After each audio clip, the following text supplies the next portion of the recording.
Take the lesson. Lost spring.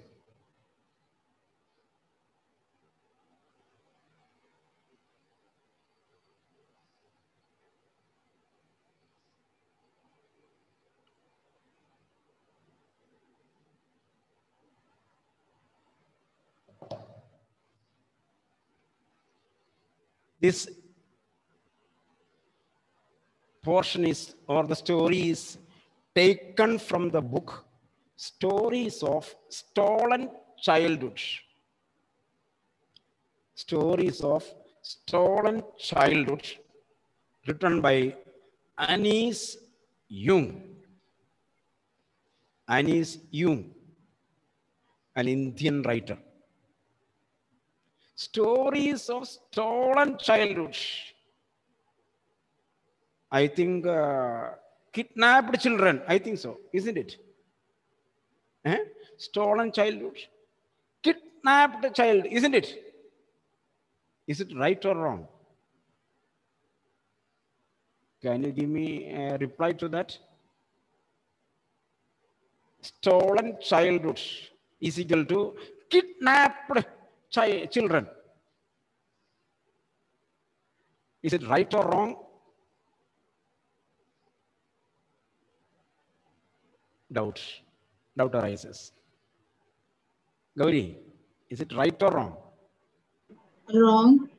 Wrong. Why? If you say it is wrong, then you should have an answer to that. Who told that wrong? Who told wrong?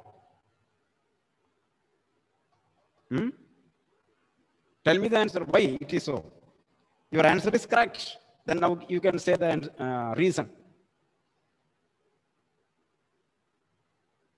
Here you see simple word. The children are not stolen. From them, childhood is removed. You see?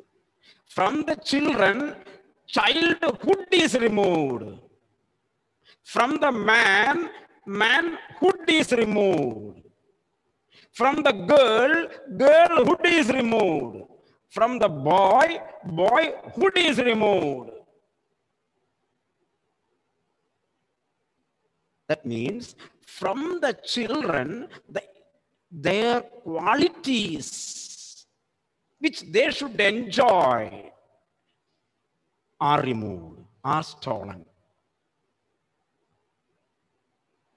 Those who study psychology, there are some psychologists are sitting here. Those who study psychology, they study the stages of man, growth, stages of growth. Newborn baby, infant, child, teenage, youth, grown up, old age. There are different stages in their life. So childhood, that is a period between 5 to 11 or 10, 5 to 10 or 5 to 11, childhood. So the period childhood is the most enjoyable days of a person. You just think back. When you were studying in class 1, 2, 3, 4, how you were. No burden, no tension, nothing is there. You are living in such a free life. Now you think now also you are called children, but you are full of tension. You are full of stress. You are full of anxieties. You have happiness. It is a mixture. It is a mixture. Some people are carrying the whole world in their head, on their head.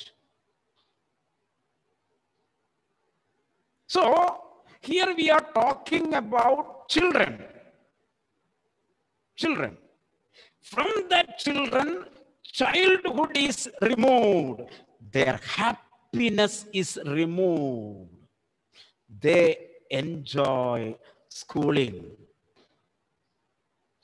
Children enjoy schooling. If so, today onwards, I should not call you children because most of you do not enjoy schooling. You want to finish schooling. Oh, only one more year, then I will be free. People are now interested to plunge into the college life where there will be no barricades, no restrictions,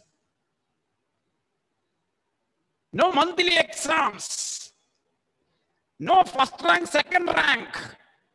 Even though I do not write the exam in first semester, I can write after third year. So we are very free. Some are thinking like that. So they want to finish +2. So they are under very great stress. Some are thinking, how can I get a better mark in +2 than +1? They are also thinking about. So they are working hard. Many of you are working hard day and night, or going to work hard day and night. So they cannot enjoy the daily life. But you see your younger siblings in class 1 and 2, very happy, online classes, maybe no exams. They watch the class like a film, like a film. They have no tensions, they have no worries. They enjoy their life without tensions. We are also enjoying, but we enjoy with the tension. If you love studies, you will enjoy. You will enjoy. So this is what is called stolen childhood. There are a group of children. Sorry, there is a group of children. From them, the happiness of childhood is stolen. The happy days of the child is stolen, taken out. In other words, they cannot enjoy the happiness of life. This is the meaning of stolen childhood. Clear now? And the story is told about a story behind around 30 years before. And when it was written, I was living just nearby this location geographically. So I know the real situation of that place. I was living just half a kilometer near to this place. So I knew, or I know the real place 30 years before, and I know the real situation now. What is that? So don't think it in this scenario, you have to think about 30 years before. But it is a fact in some other way. The story is based on a place called Simapuri. It is in Delhi, East Delhi. It is in the border of UP and Delhi. Simapuri.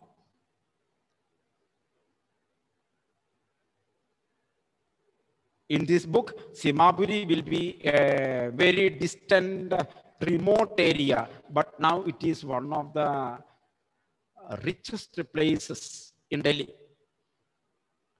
So, in 30 years before, how or what was the condition of Simapuri and the people who lived there?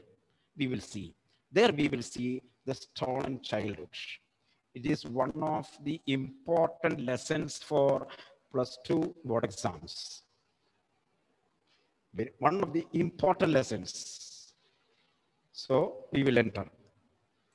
Annie Seung was born in Rourkela and spent her childhood and adolescence in Hyderabad. She received her education in Hyderabad and in the United States of America. Her parents were both writers. Annie Seung began her career as a writer in India. She has been an editor and columnist for major newspapers in India and abroad, and has authored several books. The following is an excerpt from her book called Lost Spring, Stories of Stolen Childhood. Underline that. The name of the book is Lost Spring, the Stories of Childhood. So what is a lost spring? Childhood.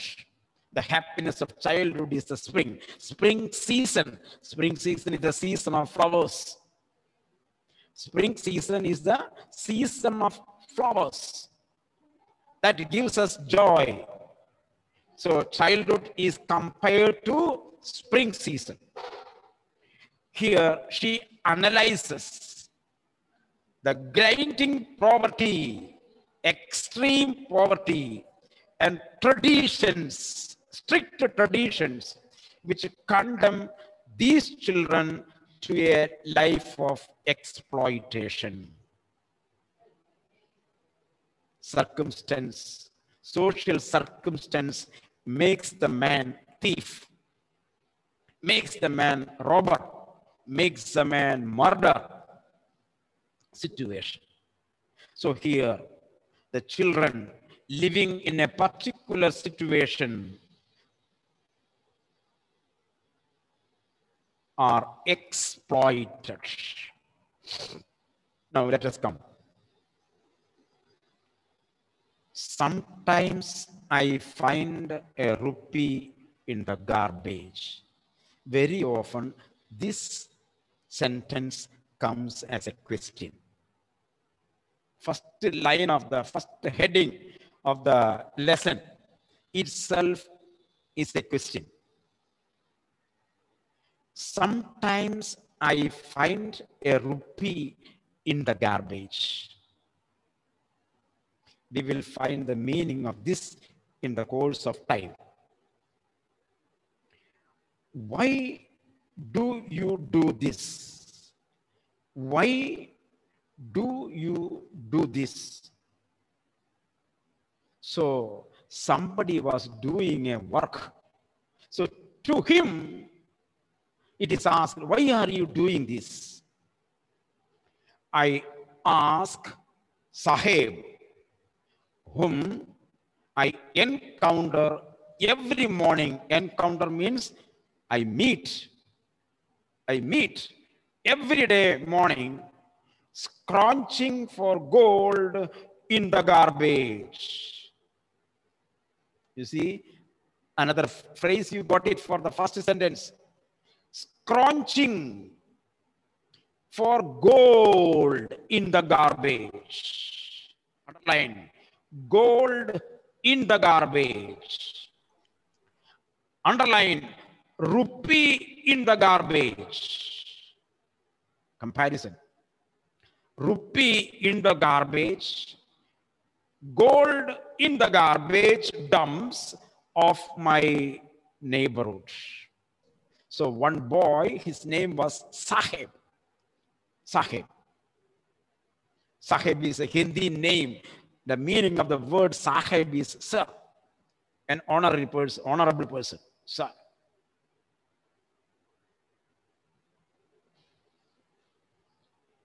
So this Sahib was scrounging, searching there for gold in the garbage dumps. In major cities, municipal areas, we can see garbage bins, large garbage bins near the colonies, near the flats. It will be there.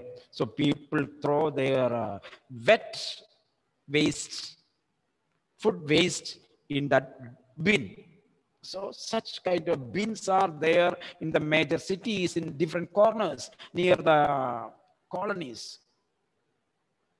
So a boy was bending his or stretching his head and hands into the garbage bin, and he was searching something seriously in such a way that a gold coin is fallen into the garbage bin, and he is removing one after another, and he is searching it, and he is searching it. So the author saw him. Not only so, every day he watches him. The author was going for morning walk. Whenever he goes for morning walk, he would meet him. And he was doing the same work. So the author asked that boy by name Saheb this question: why do you do this? Why do you do this?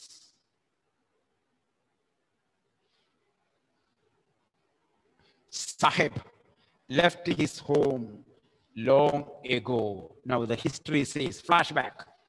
Who is Saheb?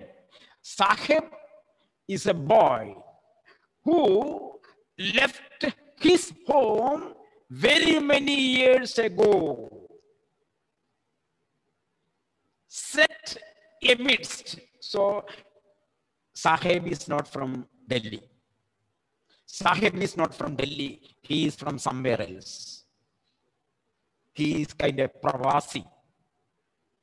And now the term Pravasi is very common to us. Our Pravasi is in Dubai. Our Pravasi is in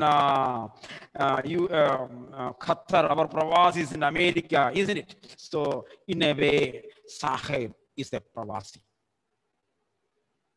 Set amidst the green fields of Dhaka.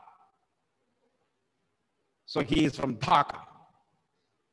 Set amidst in the green fields of Dhaka, his home is not even a distant memory. So he was from Dhaka.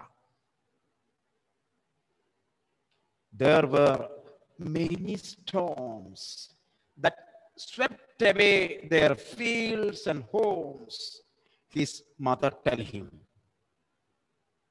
So Saheb's mother told Saheb, why did they come to Delhi? While they were in Dhaka, there were storms, cyclones, natural calamities. And because of these natural calamities, these people were compelled to leave their land. Understand?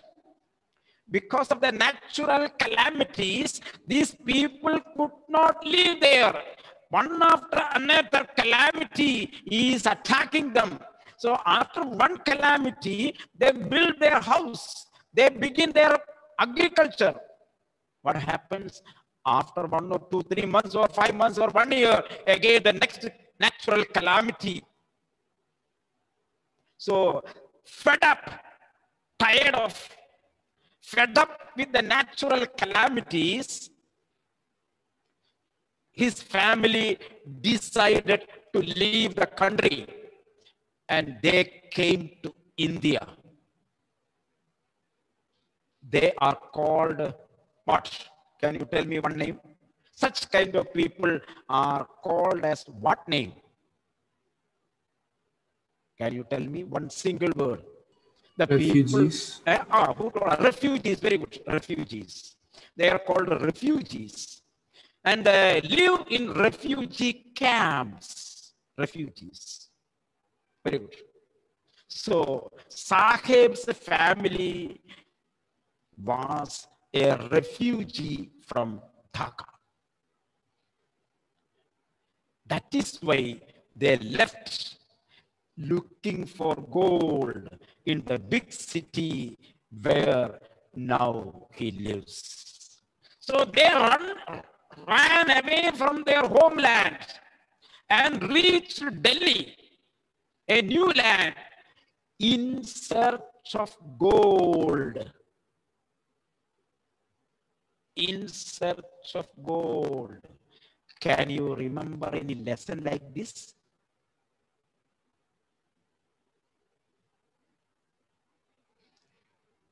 Can you remember any lesson? 1 year before? Anyone? Class 10? Any lesson? Atul? Any lesson? Searching for gold. Grishma, any lesson?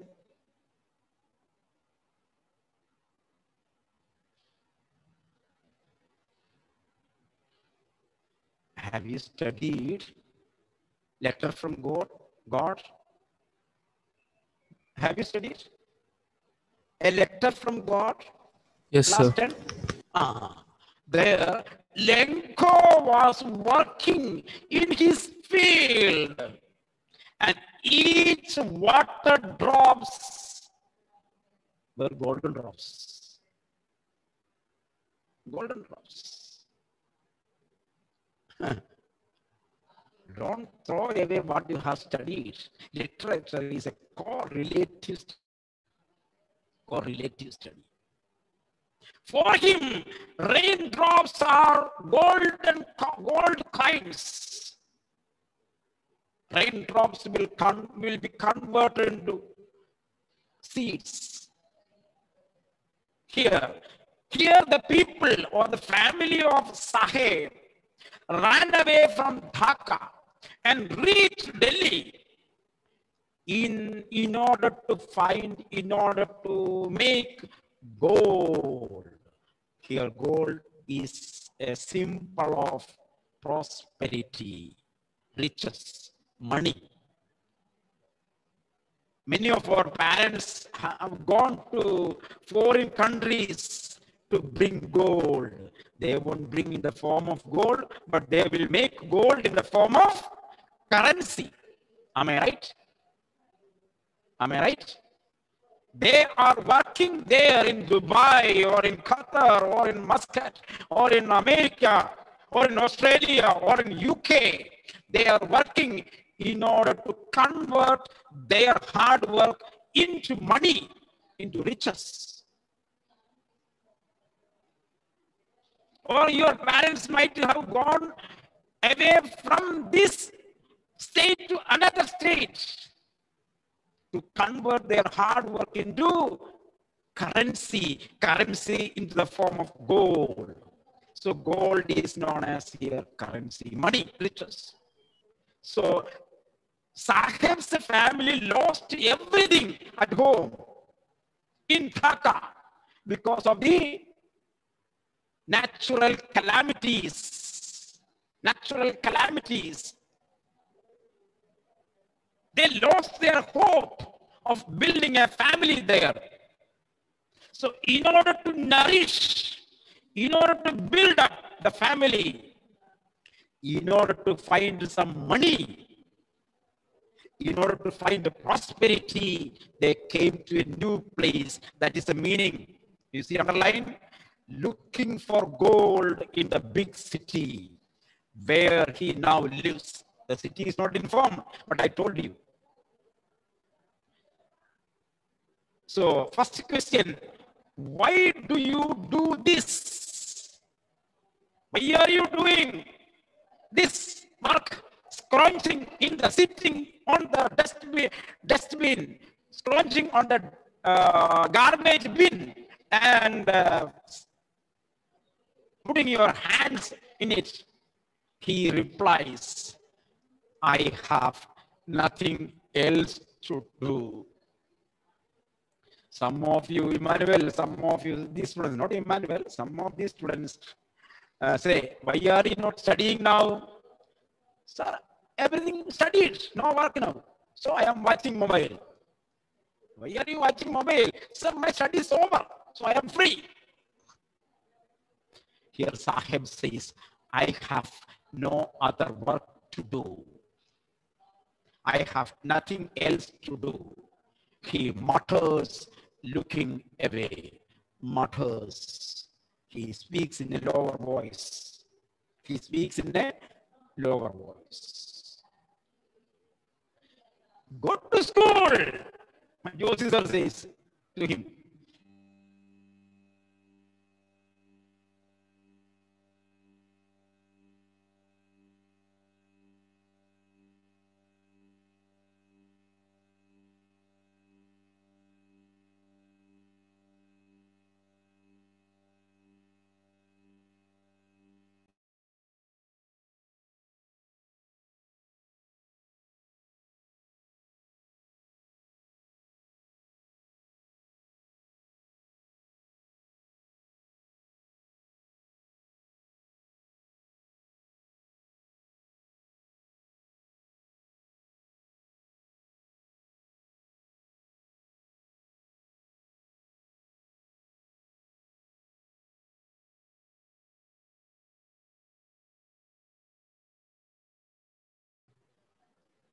Without any intention, the author told, that is glibly. All on a sudden, he replied, just for reply. You see, I will tell you. Punya, you are going for a morning walk. In the morning walk. Morning walk will be done in the morning, isn't it? Shivani, morning walk will be in the evening. Morning walk will be always in the morning. So while you are going along the road, a person who had 2 attacks, heart attack, he is coming opposite your way. So Pune is asking, how are you, uncle? All right? How are you, uncle? All right? The man who had undergone 2 heart attack, severe attack, and he is struggling his life, to him he is asking, all right? And all of a sudden the man says, as my daughter, I am all right. That answer is an answer? No, that he speaks glibly without any purpose. He gives you an answer. In this way, when Sahib says, I am doing this work because I don't have any other work, to that, without any intention, he said, you go to school. Realizing immediately how hollow the advice must sound. After saying that, there are some students, what is your expectation in +2? Sir, 98%. All of a sudden it comes glibly, 98%. Irfan, if I ask Irfan, what is your expectation +2? 98%, sir. Then only he will think. In this way, here the author said, go to school. After saying, the author began to think, what did I say? What did I say?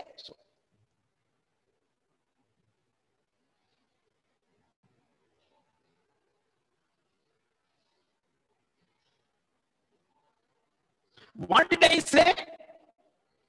Realizing immediately how hollow, how meaningless the advice is. Must sound underlined. There you write, was. How meaningless, hollow, meaningless. How meaningless my advice was. Clear? The rest we will see tomorrow. Okay. Read this one paragraph, only one paragraph. Read this paragraph today itself. Okay. And read the next two paragraphs also for tomorrow's class. Okay. Thank you.